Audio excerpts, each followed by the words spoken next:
Estudia el grado en Ciencias de la Actividad Física y del Deporte de la Universidad Pública de Navarra para formarte como profesional en el ámbito educativo y deportivo, promoción de la salud, recreación, ocio y turismo activo, gestión y dirección, así como preparación física de deportistas, equipos y su readaptación deportiva.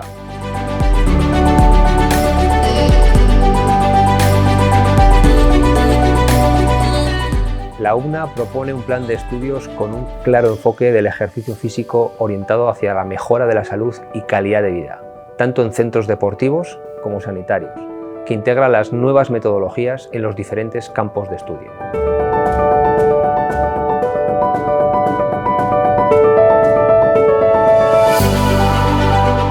El incremento de la práctica deportiva en todas las edades y en diferentes tipos de poblaciones demanda nuevos profesionales cualificados en este sector, así como en el ámbito de la investigación y de la enseñanza. Tendrás además la posibilidad de realizar prácticas profesionales en centros educativos y en ayuntamientos, en clubs e instalaciones deportivas referentes de la comunidad.